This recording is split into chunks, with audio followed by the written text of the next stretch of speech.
Hello everyone, I'm Lindsay from Happy Hour Stitches, and we are starting month 2 of the Happy Hour Stitches Summer Finishes Challenge. So I just wanted to, come on here and check in and see how it's going for everyone. So grab a cup of coffee, or if it's nighttime, the afternoon, grab a glass of wine. It's happy hour here. And join me just for a few minutes as we talk through some tips I have for finishing your quilts faster. Now, before I begin, I want to share a little bit more about the Summer of Finishes. So this challenge is aimed at helping us tackle our pile of unfinished quilt tops that just need to be quilted and bound. And to keep us on track, I've set up a rough weekly schedule you can follow if desired that will help us finish one quilt top each month this summer. Now, I'm popping in every once in a while with some videos. I have helpful tips and tutorials I'm sharing on the blog. We're having lots of fun on social media and in an exclusive newsletter I have. So, for all the details, you can visit the video description with a link to get everything you need, including the schedule, some helpful downloads, and more. So visit there to follow along. So now let's dive into some tips I have for finishing your quilts faster. To me, there's 3 steps in the finishing process. There's the basting your quilt, there's quilting your quilt, and there's binding your quilt. So I have tips for all 3 parts of this process. So first, let's talk about choosing your backing fabric and basting your quilt. Making a quilt backing, especially if your quilt is larger, can be very time consuming. And honestly, it's one of my least favorite parts of the process. So there are actually a few options you can choose to speed up this step. So first, you can choose a wide back backing fabric, like I have here. Let me open it up a little bit so you can see. So most fabrics are sold on the bolt, and they're 42 inches width, approximately. But wide backings are actually on the bolt at 108 inches wide, which means you can generally, you don't have to piece them together. They're generally wide enough for like throw quilts, maybe even some smaller bed quilts. And this is really handy if your quilts are larger. If your quilts are smaller, buying 108 inches of backing fabric might not be the most economical approach, but maybe you want to use them for multiple small quilts. Maybe you just like the print and you want to add it to your stash when you're done. So these are some things to think through, but buying a wide backing can save you a lot of time piecing things together, especially if you're having to piece multiple seams, multiple cuttings. So another backing tip I have to share is actually to use a flannel sheet set. So you can see I have a Christmas quilt here, and the back is a flannel sheet I got from Target. So flannel sheets can actually be found fairly cheap, especially if you watch for sales at stores, especially in the winter or around Christmas. And not only are flannel sheets made to be bed size, which is perfect for a quilt, right? They don't need any piecing because you can buy them the size you need. And it's actually really nice, especially because it's flannel, because when you buy flannel sheets, the edges are already finished. So it makes it really easy to just pop the sheets in the wash so that you can wash them before you use them as backing in your quilts. A lot of times when you use the flannel backing, you have to pre-wash to prevent shrinkage, and that can cause a lot of raveling. But with flannel sheet sets, you don't have to deal with that. So you can just wash it, dry it as usual, and then just cut it at the size you need for your backing. So it's really an amazing thing to use. One thing I especially love about using flannel sheets or using wide backings is because you're not piecing them, you can actually choose really beautiful large scale designs like this floral here or like this plaid here. And because we're not piecing, we don't have to worry about lining up designs. We don't have to worry about cutting our motifs in a weird way and trying to piece them together, which also causes fabric waste. So using both of these can lead to really beautiful results in your backing and can save you time. Now for basting. You can swap pin basting for spray basting your quilts. Now I do own spray baste. I have only spray basted a few times in my life. And I don't think it was the method for me. I do prefer pin basting, but I know a lot of people that swear by spray basting, so it is an option. So you can, try it out if you want and see which method you prefer, but it is a quicker option. There also are products, they sell fusible batting, and there's products like fusible fleece. So you can use that as your batting if you'd like, and then you essentially layer all your layers together and you use an iron to fuse all the layers in place. So I have tried that before. I think it's a lot better to use on smaller quilts because smaller quilts are kind of easier to control. You can be really careful that you're not getting wrinkles in your quilt as you're fusing the layers together. But these are all options you can look into and try if you are in a hurry and that basting step just is not something you love to do. So now let's move on to some tips I have for making the quilting process quicker.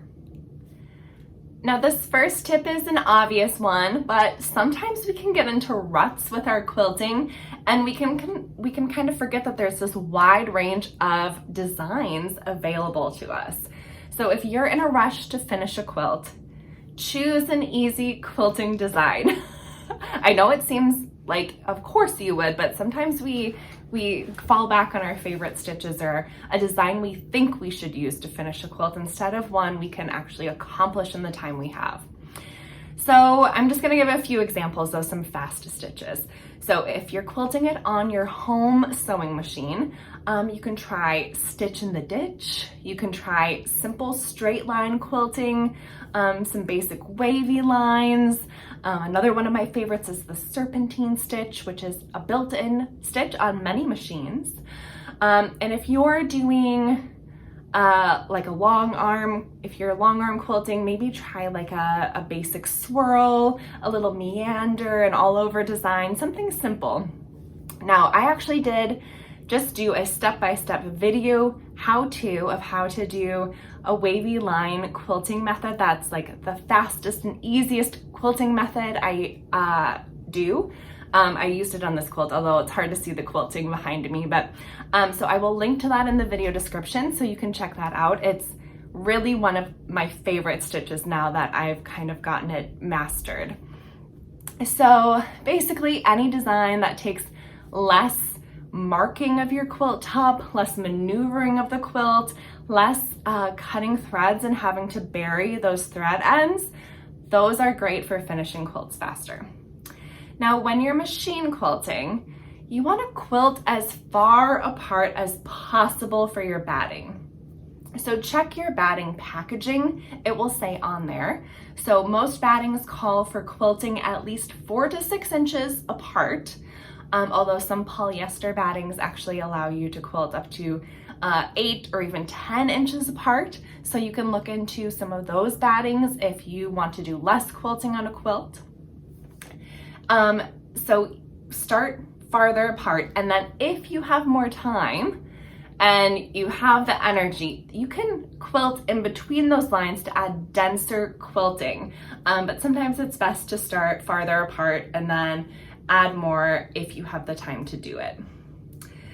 So you can also consider tying your quilts with thread or yarn, or doing a combination of things. A lot of times I might stitch in the ditch on a design and then add little ties in between the stitches.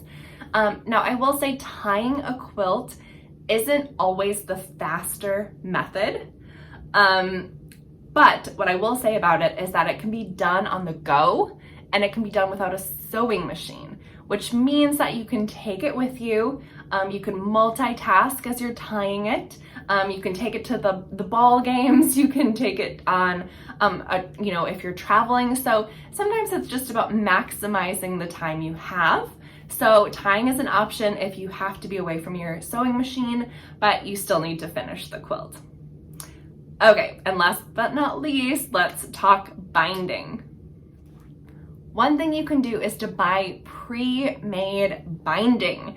You can actually find a lot of pre-made binding for common quilt sizes on Etsy. Just do a little search on Etsy and you'll find a lot of them available. These bindings are already cut and they're pressed and they're ready to sew. They're usually made in basic fabrics, so a lot of times stripes, solids, really basic kind of fabrics, or they may be in really popular fabric lines that are just coming out in case you need, specific look to your quilt. So you can usually find a pre-made batting that matches your quilt pretty perfectly. I have used these over the years, and I've loved them. They're fantastic.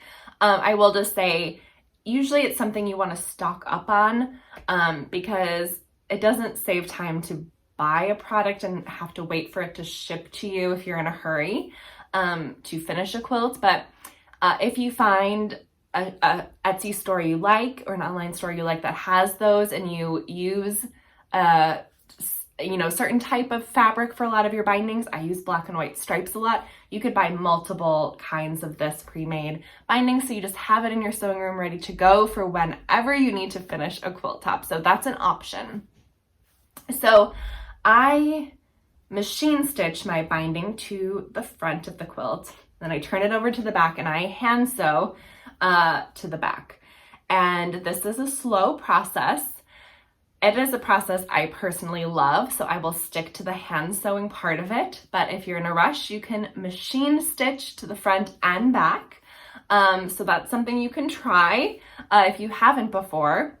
I know a lot of people prefer the machine binding of it and it feels more secure to them. So you can try it out and do it. I have done it a few times in my quilting life, usually on very small projects like when I make mug rugs, and I just, I want it to feel secure and I'm not worried about hand stitching it and looking super professional.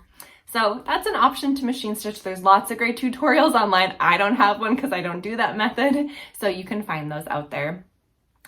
And last but not least, if the quilt is more decorative, like say a table topper or a wall quilt, you can actually use fabric glue, or there's fusible seam tape to attach the binding to either the back or actually both sides of the quilt. Now, this obviously is not a technique for a quilt that's going to be used a lot, washed a lot. It's not one for a quilt you're going to enter into a quilt show, This is just, an example of a trick you could use for holding the binding in place if you're not worried about the binding looking perfect. So those are some great options for some faster binding. Now, if you have any other fast finishes, any tips you want to share, make sure you share them in the comments so we can all benefit from your genius. We're all curious of ways to make the finishing process faster for all of us. So I will link to any products I mentioned and some tutorials that I mentioned in this video in the video description, so make sure you check that out.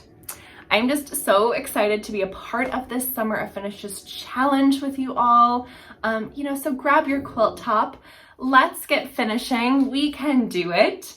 And of course, make sure you're sharing your finished quilt tops, all your progress on social media using the hashtag Summer of Finishes so we can all cheer each other on.